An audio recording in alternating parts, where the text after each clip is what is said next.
Nous en sommes maintenant à la période de questions de réponse orale. Je cède la parole au chef de l'opposition officielle. Monsieur le Président, le chef de la CAQ a mis la protection des sièges sociaux et le maintien d'emplois payants au centre de son action politique. C'est à tout le moins ce qu'il répète depuis des mois. Lorsqu'il était le chef de la deuxième opposition, il n'arrêtait pas de dire qu'il savait, lui, quoi faire pour protéger les sièges sociaux. Aucun siège social ne devait quitter le Québec et les investissements devaient affluer. Il avait la recette magique. Le gouvernement a donné 1 milliard à Investissement Québec pour protéger les sièges sociaux. Il a nommé un nouveau PDG à Investissement Québec qui est maintenant payé 1 million de dollars.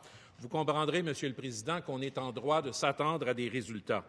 En janvier, l'entreprise québécoise Fordia a été vendue à des intérêts étrangers et Sico a cessé ses activités au Québec. Je n'ai pas entendu le premier ministre s'en scandaliser. Mais hier, nous avons appris que le groupe Maurice sera détenu à 85 % par le fonds spéculatif américain Ventas. Rien maintenant n'empêche Ventas de centraliser une large partie de ses opérations à Chicago. Mon constat est le suivant, Monsieur le Président. Le premier ministre était pas mal plus enclin à faire la leçon lorsqu'il était dans l'opposition qu'à agir maintenant qu'il est au pouvoir. Est-ce que le premier ministre peut avouer qu'il a échoué à protéger les intérêts et la propriété de cette entreprise québécoise? Monsieur le Premier ministre. Monsieur le Président, je suis surpris de la question du chef du Parti libéral. Chef du Parti libéral, le Parti libéral qui a laissé aller l'entreprise industrielle qui a investi le plus dans l'histoire du Québec, qui est Alcan, sans lever le petit doigt. Je sais à l'époque que Monique Jérôme-Forget avait essayé d'intervenir, mais bon, elle n'avait pas réussi à convaincre ses collègues du caucus d'intervenir. Monsieur le Président, quand on parle de protéger des sièges sociaux, développer des sièges sociaux, évidemment, on parle d'entreprises qui sont dans des secteurs stratégiques. On parle, entre autres, des entreprises où il y a de la recherche et développement, où il y a des emplois payants, où il y a des exportations. Il faut comprendre qu'une entreprise qui détient des résidences privées, bien, il y aura toujours des résidences privées au Québec, que ce soit québécois ou non, ça n'augmentera pas les exportations du Québec à l'extérieur du Québec, puis ça ne va pas nécessairement créer de la richesse au Québec. Donc, Monsieur le Président, oui, il y aura un plan chez Investissement Québec. On est en train de le mettre en place pour s'assurer que les sièges sociaux stratégiques soient protégés, qu'on augmente le salaire moyen au Québec. Puis on le sait, les salaires importants sont dans les sièges sociaux stratégiques. Et oui, on va avoir un plan pour les sauver. Première complémentaire, je vous demandais d'être attentif à ceux qui posent des questions, à ceux qui y répondent. La parole appartient maintenant au chef de l'opposition officielle. Bien, je suis surpris d'apprendre que le poulet Saint-Hubert fait partie des secteurs stratégiques au Québec. Monsieur le Président, on a appris il y a 3 jours dans les médias que le groupe Maurice devait trouver rapidement 600 millions de dollars. Le gouvernement le savait probablement depuis plus longtemps. Est-ce que le premier ministre peut nous dire s'il y a eu des échanges entre le groupe Maurice et son ministre de l'Économie? Monsieur le Premier ministre. Monsieur le Président, je voudrais bien comprendre la position du chef libéral. Est-ce que le chef, il a dit tantôt le chef de la CAQ, hein? Monsieur le leader de l'opposition officielle. Monsieur le Président, vous connaissez le règlement. L'homme qui est à ma droite est chef de l'opposition officielle ici au fin de nos travaux. Je demande au premier ministre du Québec de le dire, Monsieur le Président, de l'appeler par son titre et de faire en sorte que ça ne se reproduise plus. Je vais demander de faire attention à vos propos, d'éviter de vous interpeller, Monsieur le leader du gouvernement. Monsieur le Président, je comprends l'appel au règlement du collègue de l'opposition officielle. J'apprécierais que le chef de l'opposition officielle s'adresse au député de l'Assomption en sa qualité et en son titre de premier ministre du Québec. Je vous demande, s'il vous plaît, de vous rappeler cette règle. Vous vous appelez par votre titre. La règle s'applique à tout le monde. Monsieur le Premier ministre, veuillez poursuivre. Monsieur le Président, je m'excuse d'avoir insulté le chef de l'opposition officielle en le traitant de chef du Parti libéral. Je m'excuse.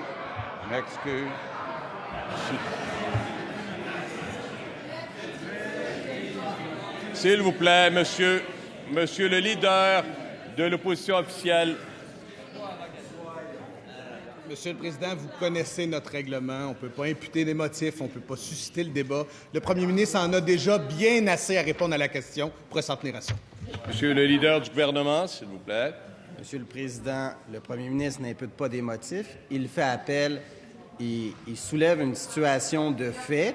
Et en plus, Monsieur le Président, j'ai entendu le premier ministre s'excuser auprès du chef de l'opposition officielle. Alors, la moindre des choses serait de pouvoir continuer le débat et de faire en sorte que le chef de l'opposition officielle puisse continuer sa question et de faire en sorte que le premier ministre du Québec puisse répondre à la question. Je pense que c'est ce à quoi les gens ici s'attendent. Je vais vous demander d'éviter de vous interpeller à nouveau et de sortir du contenu des questions et réponses. C'est une période de questions importante. On est attentif. Je regarde des deux côtés à tous ceux qui font des signes. Je regarde des deux côtés, s'il vous plaît. Collaboration, période de questions, moment important. Alors, soyons en contrôle et attentifs. Monsieur le Premier ministre, poursuivez votre réponse, s'il vous plaît. Monsieur le Président, je veux bien comprendre la proposition du chef de l'opposition officielle. Est-ce qu'il est en train de nous dire que le gouvernement du Québec devrait investir 600 millions de dollars dans une entreprise qui détient des résidences personnes âgées? Est-ce que c'est ça qu'il propose? J'essaie de comprendre l'opposition officielle. Deuxième complémentaire. Encore une fois, faut-il vous rappeler que la parole n'appartient qu'au chef de l'opposition, à ceux qui posent des questions, à ceux qui y répondent. Votre attention, monsieur le chef de l'opposition. La réalité, Monsieur le Président, c'est qu'il n'y a pas de plan. Il n'y a pas de plan et c'est de l'improvisation de A à Z. Il y a 1 milliard de dollars actuellement chez Investissement Québec. Il y a 2 PDG à Investissement Québec payés à gros prix. La protection des sièges sociaux, ça fait partie intégrante du mandat. Est-ce que ça va prendre un 3e PDG à Investissement Québec pour vous aider? Monsieur le Premier ministre, s'il vous plaît, à vous la réponse. Vous êtes le seul à avoir la parole. Monsieur le Président, je ne pense pas que ce soit le rôle du gouvernement du Québec de donner 600 millions de dollars à un propriétaire de résidence. Je ne pense pas, puis je ne vois pas en quoi ça aiderait le développement économique du Québec. Je ne vois pas en quoi ça pourrait créer des emplois mieux payés au Québec.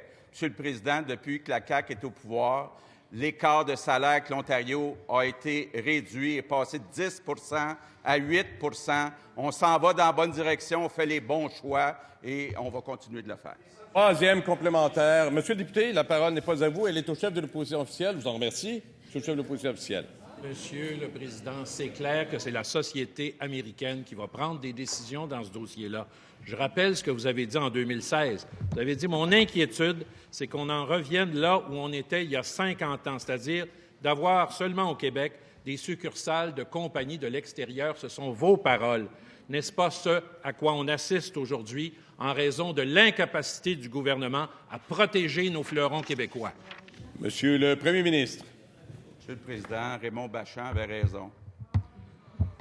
Le Parti libéral n'est plus le parti de l'économie. Puis on a un chef de l'opposition officielle qui ne comprend même pas que d'investir dans un propriétaire de résidence personnes âgées, que ce n'est pas stratégique, que ça n'aide pas le développement économique du Québec. Pauvre Parti libéral. Question principale, Madame la députée de Maurice-Richard. Monsieur le Président, l'accord Canada-États-Unis-Mexique pourrait être ratifié sous peu et rappelons qu'il concède des accès au marché laitier canadien. Depuis plusieurs mois, Monsieur le Président, les producteurs du Québec attendent et ils sont inquiets de savoir s'ils obtiendront des compensations pour leurs pertes financières. J'ai posé plusieurs questions à cette Chambre au ministre de l'Agriculture sur les démarches qu'il a faites pour défendre nos producteurs québécois. En novembre, le ministre m'a répondu « On verra ». Le mois dernier, il nous a répondu qu'il attendait de voir. Je ne sais pas ce qu'il attend de voir, que les compensations ne soient pas au rendez-vous. Ça fait 8 mois que le ministre est en poste. Ça fait 8 mois que les producteurs du Québec attendent des gestes concrets de sa part. Ça devrait être la priorité du ministre et malheureusement, ce ne l'est pas, Monsieur le Président. Est-ce que le ministre peut nous indiquer quelle garantie il a obtenue du gouvernement fédéral que les producteurs du Québec obtiendront leur juste part d'Ottawa? Monsieur le ministre de l'Agriculture. Monsieur le Président, je vais répondre à ma collègue la même réponse que je lui ai donnée il y a 2 semaines quand elle m'a interpellé sur le même sujet. Le gouvernement libéral fédéral a déposé dans son dernier budget une offre de compensation de 3,9 milliards de dollars à l'intention des gens qui étaient touchés par les accords principalement du Transpacifique. La ministre Bibeau s'est engagée ou parlé à l'effet qu'elle espérait pouvoir, d'ici la fin juin, donner le détail des compensations à tous ceux qui sont touchés par l'impact de cette entente. J'ai mangé et me suis entretenu avec la ministre de l'Agriculture, pas plus tard que vendredi passé, à l'occasion du sommet bioalimentaire. Vous auriez eu un intérêt à être présente, Madame la députée, à ce sommet-là. Vous auriez pu apprendre des belles choses. Et puis, la ministre m'a confirmé que c'était toujours dans le plan du gouvernement de déposer, d'ici la fin de juin, le détail des compensations dans le cadre de l'offre de 3,9 milliards de dollars. Alors, écoutez, j'attends de la part du gouvernement fédéral d'honorer les paroles qu'ils ont données. D'ici la fin juin, on devrait avoir des informations de la part de la ministre de l'Agriculture. Première complémentaire, Madame la députée de Saint-Henri-Sainte-Anne. Je pense que la réponse du ministre, Monsieur le Président, c'est sur les ententes qui ont déjà été signées avec le gouvernement fédéral. L'ALENA va être signée prochainement. Quels sont les montants d'argent qui vont être attribués pour compenser nos agriculteurs? C'est ça la question. On parle d'un secteur névralgique, on parle d'un secteur qui est fondamental. C'est le plus grand secteur économique au Québec. Est-ce que la ministre du Développement régional s'intéresse à cette question? Est-ce que le ministre de l'Agriculture s'intéresse vraiment à cette question? Je ne l'entends pas. Sur l'ALENA, quelles sont les compensations et les garanties qu'il a obtenues? Monsieur le ministre de l'Agriculture. Je voudrais juste rappeler à la députée de Saint-Henri-Saint-Jacques, Monsieur le Président, de Sainte-Anne, mes excuses, Monsieur le Président, que l'accord de libre-échange avec le Mexique et les États-Unis n'a pas encore été ratifié par aucun des trois pays. Les discussions quant aux compensations, le gouvernement fédéral s'est engagé le 30 septembre à accorder des compensations pleines et entières aux producteurs et aux transformateurs qui allaient être affectés. Cet accord-là va s'étendre sur une période de 6 ans à partir du moment où il sera ratifié. On ne sait pas encore quand ça sera ratifié. Alors, j'ai confiance que le gouvernement, dans ses négociations, ses décisions, va apporter une juste réponse en fonction des engagements qu'il a pris le 30 septembre dernier. Deuxième complémentaire, Madame la députée de Saint-Henri-Sainte-Anne. Ce que je comprends, c'est que nous avons un ministre de l'Agriculture qui est dans une salle d'attente présentement. Il attend de voir ce qui va se passer. Parce que je rappelle qu'en campagne électorale, c'était tellement important comme enjeu qu'on avait décidé de suspendre la campagne électorale pour parler de cet enjeu-là, pour rappeler à nos agriculteurs et nos agricultrices à quel point on voulait nous assurer d'avoir des compensations avec la nouvelle entente sur l'ALENA. Mais là, on attend. Vous savez, je lis les médias tous les jours, je les regarde et je constate que je n'entends pas la voix du ministre de l'Agriculture, je n'entends pas la voix de la ministre du Développement régional sur cet enjeu. C'est important. Monsieur le ministre de l'Agriculture. Vous avez dû entendre le 21 mars dernier notre ministre des Finances déposer un plan d'investissement de 250 millions pour venir en aide à l'industrie bioalimentaire. Ça, vous avez dû avoir entendu ça, Madame la députée. Alors, ce qu'on a à faire, on a dit qu'on accompagnait l'industrie pour s'adapter et pour mieux performer. C'est exactement ce qu'on fait. Je suis en contact à toutes les semaines avec l'industrie bioalimentaire du Québec et je peux vous dire une chose, on s'en occupe très bien et le plan qu'on a annoncé avec le ministre des Finances va certainement contribuer à aider de façon très appréciable nos producteurs laitiers, nos transformateurs au niveau des investissements pour compenser les effets des accords au fil des années. Question principale, Madame la députée d'Acadie. On est attentif à ce qui se dit également. Évitez de vous interpeller. Adressez-vous à la présidence. Merci, Monsieur le Président. La semaine dernière, des familles sinistrées de Sainte-Marthe-sur-le-Lac sont venues ici à l'Assemblée nationale afin de demander au premier ministre de prendre compte de leur situation exceptionnelle et d'adapter son programme d'indemnisation à leur réalité. À la suite du bris de la digue, leurs résidences se sont retrouvées inondées alors qu'elles sont en zone non inondable. J'étais sur le terrain hier et j'ai constaté à quel point la détresse et l'inquiétude s'installent. Des images de leurs enfants qui auraient pu être noyés dans le sous-sol tournent en boucle dans leur tête. Le choc post-traumatique est puissant, c'est un cauchemar. Ces familles veulent quitter, mais le programme n'est pas adapté à leur situation. Des informations circulent à l'effet à Sainte-Marthe-sur-le-Lac, des informations selon lesquelles un décret serait adopté demain par le Conseil des ministres. Toutefois, ces mesures seraient muettes devant les appels de ces sinistrés. Ma question est simple. Pourquoi la CAQ refuse-t-elle de les entendre? Madame la ministre de la Sécurité publique. Merci, Monsieur le Président. Eh bien, comme le sait la députée d'Acadie, nous sommes très sensibles à la situation des gens sinistrés à Sainte-Marthe sur le lac. Nous avons témoigné de notre sympathie à l'endroit de toutes les personnes sinistrées d'ailleurs, mais plus particulièrement à celles qui nous ont rendu visite ici la semaine dernière de Sainte-Marthe-sur-le-Lac.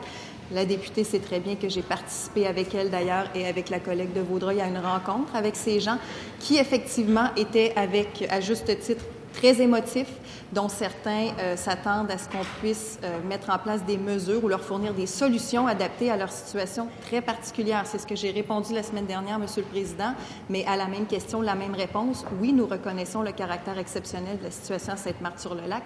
Nous devons donc mettre en place des moyens et des solutions exceptionnelles en réponse à cette situation. C'est ce que nous sommes en train de faire avec le groupe d'action ministériel, notamment avec ma collègue des Affaires municipales, mon collègue de l'Environnement, de même que les autres collègues qui sont sur ce groupe d'action. Alors, je rassure la députée, je rassure les gens de Sainte-Marthe-sur-le-Lac, nous sommes au travail pour eux. Première complémentaire, Madame la députée de l'Acadie. Qui veulent être assurés. Dimanche dernier, le premier ministre et des ministres étaient à Saint-Eustache pour le brunch et célébrer avec des militants. Saint-Eustache, c'est un gros 7 km de Sainte-Marthe-sur-le-Lac, 13 minutes de voiture. Les familles sinistrées ont demandé à rencontrer privément le premier ministre afin qu'elle puisse lui expliquer leur situation les yeux dans les yeux. La réponse fut loud and clear, non. Leur demande est simple, elles veulent quitter et refaire leur vie. C'est ça l'humanisme du premier ministre? Madame la ministre de la Sécurité publique. Oui, bien, Monsieur le Président, la même réponse va prévaloir et la députée pourrait m'énumérer l'ensemble des villes qui ont été affectées par les récentes inondations et j'aurai la même réponse. Nous sommes conscients du fait que les inondations sont récurrentes et affligeantes, du fait que pour certains secteurs, il s'agit d'une situation exceptionnelle. La bonne nouvelle, Monsieur le Président, c'est qu'on n'a pas attendu les inondations pour agir, contrairement à de précédents gouvernements qu'on ne nommera pas ici. On a mis en place un nouveau programme d'indemnisation. Un des premiers gestes que j'ai posés comme ministre de la Sécurité publique, c'est de réformer enfin l'indemnisation des victimes de sinistres au Québec. Alors déjà, on part avec une longueur d'avance, mais oui, il subsiste, il demeure des cas d'exception et nous travaillons pour eux, Monsieur le Président. Deuxième complémentaire, Madame la députée de l'Acadie. Monsieur le Président, le cœur du problème, c'est que d'honnêtes citoyens de classe moyenne ont acheté des propriétés pour élever leur famille en paix, en ayant la garantie qu'elles étaient situées dans une zone non inondable. On demande à la CAQ de faire preuve d'une plus grande empathie envers ces personnes sinistrées. Le kit caquiste s'intitule « Ensemble pour soutenir les sinistrés ». Demain, c'est le temps de la réponse. C'est oui ou c'est non, Monsieur le Premier ministre? Madame la ministre de la Sécurité publique. Monsieur le Président, le cœur du problème, c'est que les libéraux se sont jamais occupés de la problématique des inondations récurrentes. Du fait qu'il y avait des constructions en zone inondable, du fait que la cartographie des zones inondables n'est pas à jour, du fait que l'aide financière aux victimes de sinistres au Québec n'était pas à jour, n'était pas suffisamment moderne, souple et flexible pour répondre aux besoins de nos citoyens. C'est ça le cœur du problème, Monsieur le Président. Mais heureusement, on est au travail. Et encore une fois, on est bien conscient que les programmes, oui, par définition, sont uniformes, sont normés et s'appliquent à des situations qui sont générales, mais il y a toujours des exceptions. Et nous mettons tous les efforts pour être capable d'avoir des solutions sur mesure pour ces exceptions. Je veux assurer tout le monde qu'on travaille très fort pour nos citoyens. Question principale, Monsieur le député de Laurier-Dorion. Merci, Monsieur le Président. Hier, on apprenait que le groupe Maurice était vendu à des intérêts d'une multinationale américaine. Le groupe Maurice au Québec, c'est gros. 2000 employés, 10 000 résidents, 30 immeubles, dont 4 autres en construction. C'est presque 10% du marché québécois de résidences privées pour personnes aînées. Cette vente à une multinationale étrangère soulève plusieurs inquiétudes qui concernent autant des ministres, à commencer par la ministre de l'Habitation. On parle ici d'une industrie extrêmement lucrative qui va chercher des milliards dans les poches de nos personnes âgées et des familles qui les soutiennent. Monsieur le Président, l'accessibilité au logement est déjà menacée par des acheteurs étrangers et par les plateformes d'hébergement touristique comme Airbnb. Quand on connaît la précarité de nos aînés, tout porte à croire que l'arrivée des gros joueurs étrangers pourrait devenir la goutte qui fait déborder le vase. Qu'est-ce que la ministre de l'Habitation compte faire pour protéger l'accès à des bons logements abordables pour nos aînés? Madame la ministre du Développement régional, s'il vous plaît. Merci, Monsieur le Président.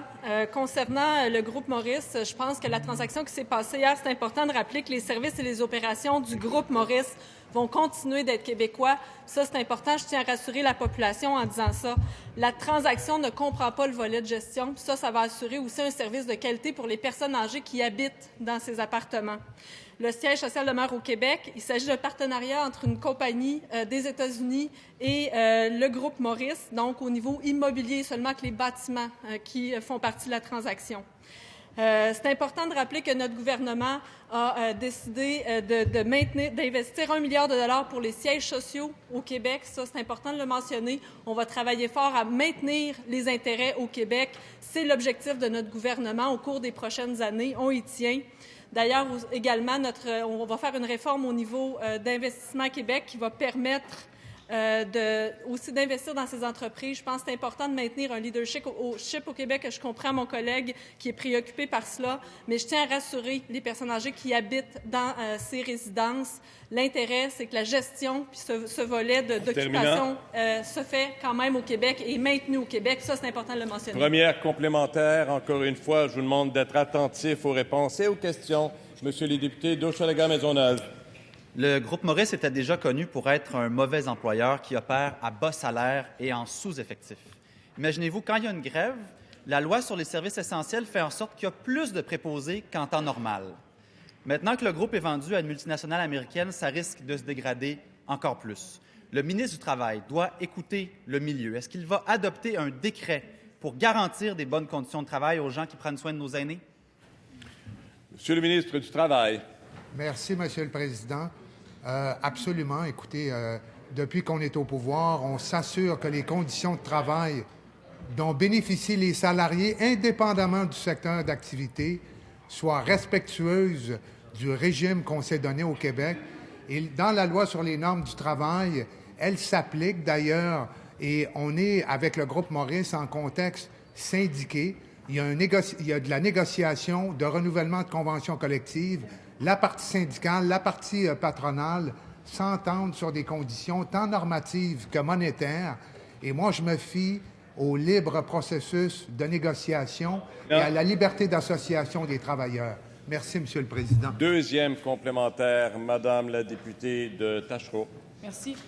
Je rencontre beaucoup d'aînés depuis que j'ai été élue et ce qu'ils me disent tout le temps, c'est « je ne veux pas finir dans un CHSLD ».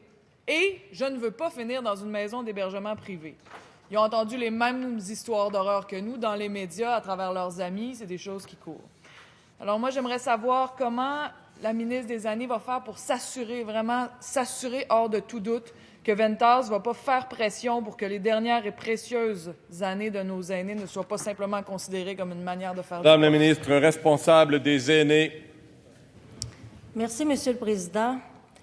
J'ai été en communication avec M. Maurice ce matin parce que la question des aînés et la question des soins et des services me préoccupent hautement. M. Maurice m'a assuré que la gestion des résidences Maurice était bien sa participation, parce qu'il a 15 % des actifs dans l'immobilier.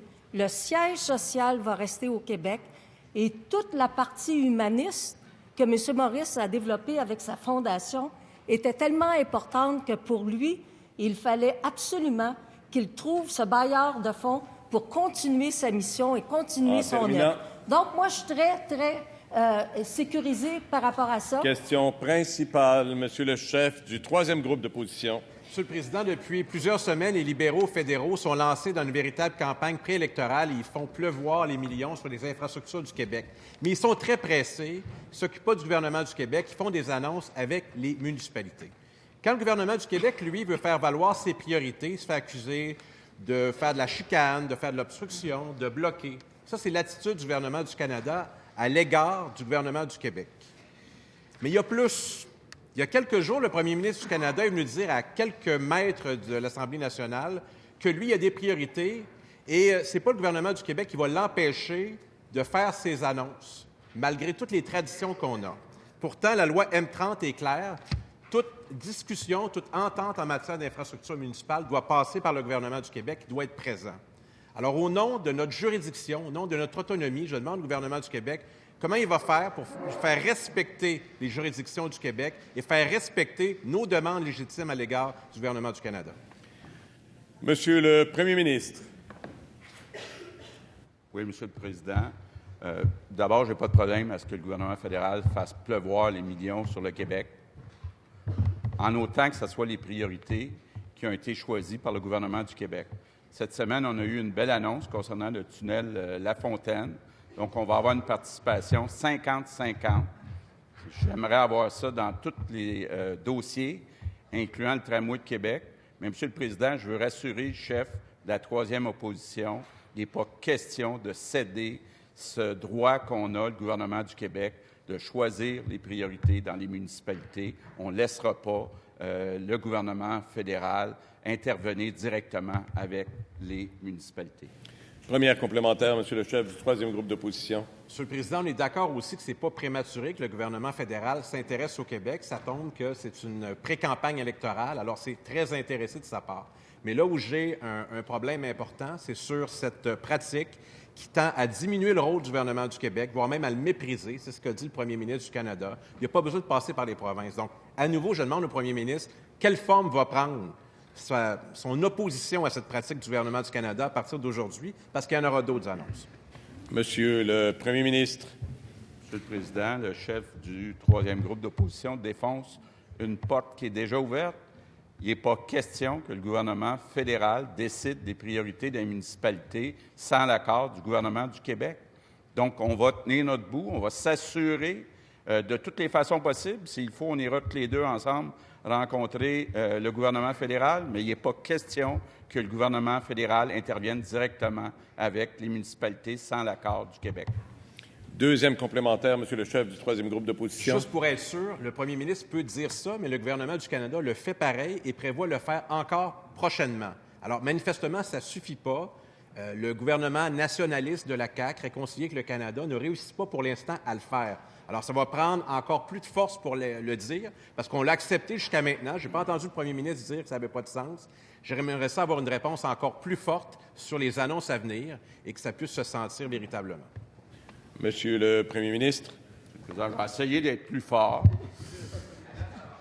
Donc, il n'est pas question que le gouvernement fédéral intervienne directement. On le voit dans le dossier du tramway de Québec. Le gouvernement fédéral essaie de verser plus que sa part à la Ville de Montréal. On est en train de négocier pour que Québec obtienne sa part. J'espère avoir l'appui du troisième groupe d'opposition. Il n'est pas question que le gouvernement fédéral intervienne directement avec les municipalités. C'est très clair, c'est non négociable. Question principale, Monsieur le député de Pontiac. Monsieur le Président, l'hôpital d'Amqui, c'est le dernier à s'ajouter à la longue liste des hôpitaux de région en rupture de services de chirurgie. À tous les mois, pendant 2 semaines, il n'y aura aucune naissance à l'hôpital d'Amqui. C'est donc la moitié des enfants de la région qui vont naître à Rimouski, plutôt que chez eux, à Amqui, dans la vallée de la Matapédia. C'est aussi la moitié des mères qui, au moment stressant de donner naissance, devront prendre la route pour Rimouski à 105 km de chez eux, avec tous les risques que ça comporte. Ça fait 1 mois que l'enjeu d'Amqui est connu et c'est toujours silence radio de la part de la ministre. Pourtant, elle connaît les risques si elle ne fait rien. Il y a 2 mois, une femme a accouché à la Sarre dans ce que les gens de la place ont décrit comme des conditions qui ressemblent à de la médecine de brousse. Quelques semaines plus tard, une femme de la Malbaie a accouché dans son char à 3 heures du matin sur le bord de la 138 parce que l'hôpital de la Malbaie était en rupture de service de chirurgie. Combien d'autres accouchements de bord de chemin la ministre va tolérer avant de prendre ses responsabilités? Madame la ministre de la Santé et des Services sociaux. Bien, Monsieur le Président, on a réglé la Sarre, on a réglé la Malbaie, et je veux qu'on règle aussi Amqui. Et je suis contente de la question du député de Pontiac, parce que il faut vraiment souligner l'importance des services d'obstétrique. Ce sont des services de proximité. Les services d'obstétrique sont importants, qu'ils soient proches des femmes, là, qui sont proches d'accoucher. Et actuellement, il y a un chirurgien aujourd'hui là, qui est à Amqui et qui fait des césariennes. Mais le nouveau chirurgien qui va le remplacer là, à partir de cette semaine, lui, il ne fait pas de césarienne. Et ça, c'est une situation imprévue pour l'établissement. Et là, on est en discussion avec la FMSQ, le Collège des médecins, l'établissement. Il faut que les femmes d'Amqui, les familles d'Amqui, aient ce service de proximité qui est l'obstétrique. On y tient et les discussions continuent aujourd'hui même parce que cette situation-là est imprévue. Les chirurgiens, habituellement, font des césariennes. On a une situation où le chirurgien n'en fait pas. Première complémentaire, la parole n'appartient qu'au député de Pontiac. Monsieur le Président, c'est un grand jeu de guacamole avec la ministre de la Santé. Elle attend que le problème individuel arrive pour lui donner un coup sur la tête avant de régler l'enjeu au total. Le 21 mars, la ministre de la Santé nous avait répondu ici qu'elle était sur le point de signer une entente pour régler tous ces enjeux-là.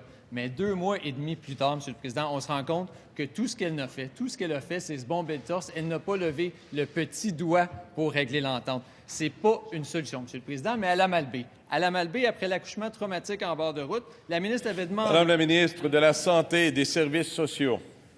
Monsieur le Président, je sais qu'on n'aime pas ça de l'autre côté de la Chambre que je dise ça, là. Mais mon Dieu, que le précédent gouvernement nous a enlevé des leviers. Hein? Ils ont suspendu les pouvoirs du ministre concernant la couverture des services spécialisés. La loi 130, les articles 11-48 suspendent toujours les pouvoirs de la ministre. Alors, on travaille par d'autres leviers avec la FMSQ. Et moi, je dis, c'est une responsabilité des médecins spécialistes, de la Fédération des médecins spécialistes, enchâssés dans l'entente, une responsabilité morale de voir au service de proximité pour la population de toutes les régions du Québec. Je rappelle encore une fois que la parole n'appartient qu'à ceux qui posent des questions. En l'occurrence, à ce moment-ci, c'est le député de Pontiac que ceux qui se reconnaissent agissent. Monsieur le Président, la ministre dit encore et toujours la même chose, qu'elle est en mode collaboration, mais ça fait 8 mois qu'elle dit ça sans aucun résultat. Ça fait 2 mois et demi qu'elle nous dit qu'elle est sur le bord de signer une entente. On attend encore les résultats. Aujourd'hui, Monsieur le Président, est-ce qu'elle se donne un échéancier? Parce que les vacances d'été, ils arrivent. Et que selon le premier ministre, le vrai problème, c'est que les médecins, ils passent tout l'été à jouer au golf. Est-ce qu'elle va régler l'enjeu avant le coup de départ, Monsieur le Président? Madame la ministre de la Santé et des Services sociaux. Monsieur le Président, les services en région, là, les services de base, les services spécialisés de base, il faut que tous les Québécois y aient accès. La FMSQ dépose un plan cette semaine pour l'obstétrique, les chirurgies. Nous, on veut l'ensemble de la médecine spécialisée. Diane Francaire, Dr Francaire, va faire même la couverture de l'obstétrique à Amqui en fin de semaine. Elle-même trouve que c'est assez majeur d'avoir ces services-là. La volonté du gouvernement est complète dans ce dossier-là. On va travailler avec les moyens que nous avons, l'héritage du gouvernement libéral, pour faire vraiment en sorte que tous les Québécois aient ces services. Question principale, Monsieur le député de Rosemont. Oui, merci, Monsieur le Président. La vérificatrice générale a critiqué la semaine dernière des pratiques opaques de certaines sociétés d'État du Québec, soit des gros salaires basés sans raison sur des comparaisons avec le privé, des bonnies de signature cachés, des bonnies de performance quasi automatiques. À cela s'ajoute, évidemment, la cerise sur le sundae, des indemnités de départ plantureuses. Selon le Journal de Québec, le patron de l'AMF, 450 000 $ prévus à son parachute doré. La patronne de la SAQ, 420 000 $. Sa collègue consoeur de l'Auto-Québec, 415 000 $ de parachute doré. Pas mal. Le ministre ou le président du Conseil du Trésor confirme-t-il ces chiffres? Les trouve-t-il acceptables? Est-il à l'aise avec de telles pratiques? Monsieur le président du Conseil du Trésor. Alors, Monsieur le Président, un peu comme j'ai fait la semaine dernière, ça me fait plaisir de répondre aux questions du député de Rosemont suite au rapport de l'AVG. Premièrement, les recommandations que l'AVG a faites, je l'ai expliqué et je vais le répéter parce que je pense que c'est important, sont cohérentes avec la vision de notre gouvernement et en matière de transparence, en matière de rigueur. Et je crois par contre que ces données-là, et vous le savez, se rapportent aux 2 et 3 dernières années parce que c'est la période d'application passée. Et dans ce sens-là, je tiendrai à préciser 2 choses. Les conditions qui sont données au niveau des cadres supérieurs, c'est-à-dire les présidents qui sont nommés par les conseils d'administration ou qui sont nommés particulièrement par le conseil exécutif, c'est le secrétariat aux emplois supérieurs qui fait les recommandations. Le Conseil du Trésor travaille avec la 2e ligne, c'est-à-dire les vice-présidents et les autres personnes. Dans les 2 cas, je crois qu'il y a de l'amélioration à faire, et c'est ce qu'elle a dit, l'AVG, en termes d'encadrement et en termes de transparence. Alors, je souscris avec vous et nous allons passer à l'action pour régler ces deux problèmes-là. Première complémentaire, M. le député de La réponse Rosemont. est aussi prévisible qu'incomplète, Monsieur le Président. Le président du Conseil du Trésor veut de la transparence. Moi, je veux la paix dans le monde, à peu près comme tout le monde ici. C'est des évidences, ça. C'est un cliché.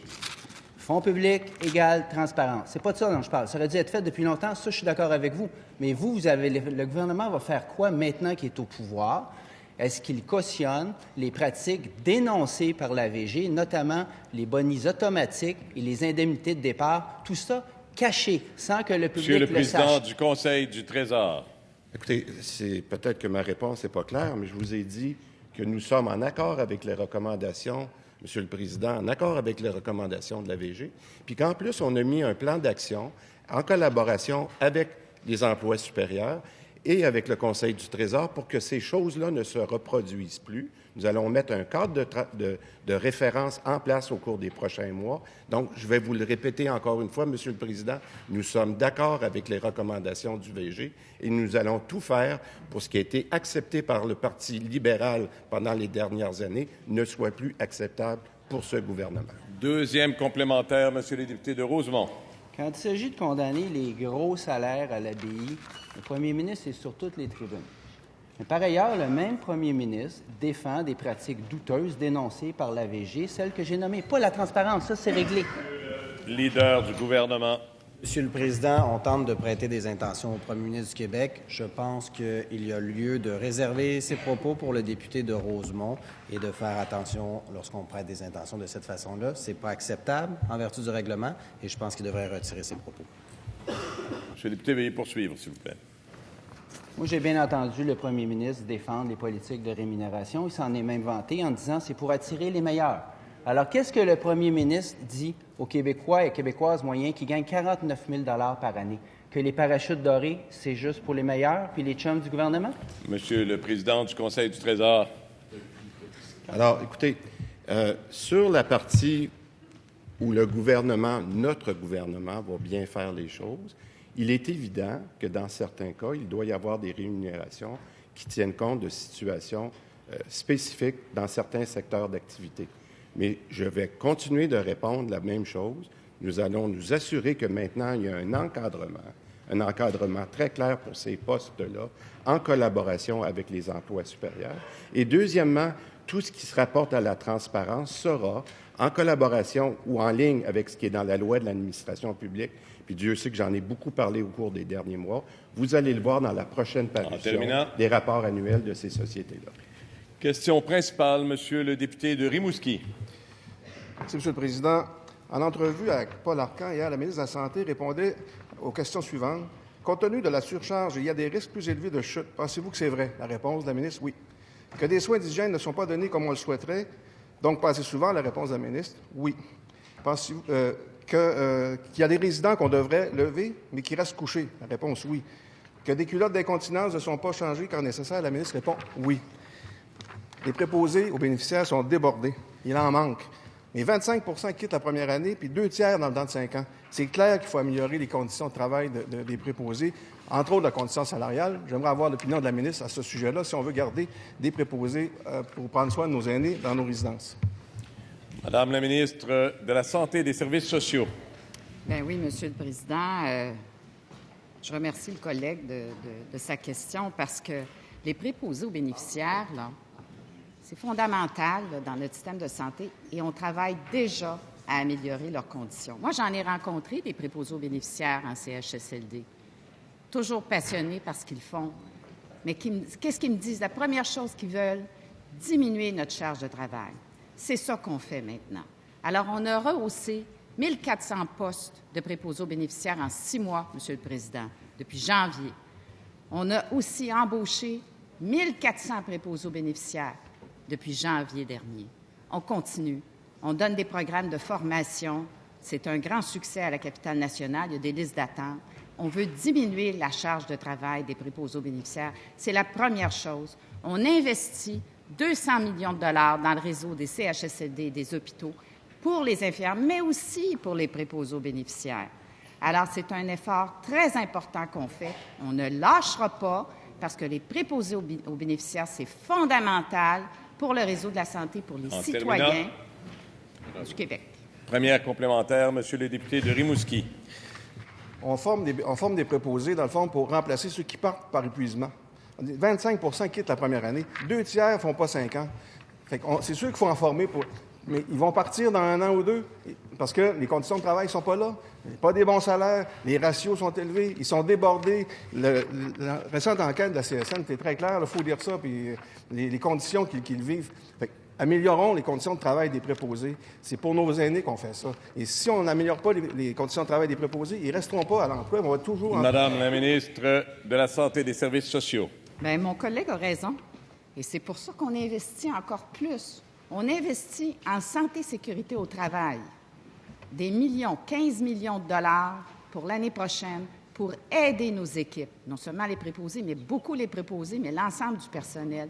On investit au-delà de 2 millions pour inclure des coachs, ce qu'on appelle des coachs pour les préposés aux bénéficiaires. Ça, c'est quelque chose que les préposés nous demandent depuis longtemps pour les supporter. Alors, l'effort cette année, ça va être de solidifier les équipes, supporter nos préposés aux bénéficiaires, puis on va aller jusqu'au bout. Deuxième complémentaire, Monsieur le député de Rimouski. Il manque 400 employés dans l'ensemble du CIUS de l'Estrie pour répondre aux besoins cet été. Il manque 40 préposés aux bénéficiaires au CHSLD de Rimouski pour cet été. Et la ministre, dans la même entrevue, disait à l'animateur, alors là, il y a l'été qui s'en vient et je vais vous dire tout de suite, ça va être réaliste, ce que je vais vous dire, ce ne sera pas un été facile. J'aimerais savoir de la ministre, c'est quoi son plan pour faire en sorte que ce ne soit pas les aînés qui paient cet été pas facile pour eux autres. Madame la ministre de la Santé et des Services sociaux. Oui, parce que finalement, là, vous savez, Monsieur le Président, malheureusement, ça ne prend pas 2 semaines pour réparer des dommages qui ont été faits dans le passé. Alors, moi, j'aimerais ça avoir une baguette magique, mais il faut que je sois réaliste. Et l'important, c'est que les personnes soient en sécurité et les préposés aux bénéficiaires des équipes sont dévoués et vont faire en sorte que les gens sont en sécurité. Mais l'impact de tout ce qu'on fait actuellement, on va le voir davantage à l'automne commencer, parce que ça prend du temps pour embaucher, rehausser, etc. Mais cet été, je suis certaine que tout le monde va faire attention, va s'occuper des personnes, va s'occuper des usagers et tout le monde va être en sécurité. Mais l'impact va être encore plus grand à l'automne des mesures qu'on prend. Question principale, Madame la députée de Fabre. Monsieur le Président, imaginons un instant un de nos citoyens, un aîné vulnérable référé par le Centre de santé et services sociaux à un travailleur de milieu sur le terrain qu'on appelle ITMAV.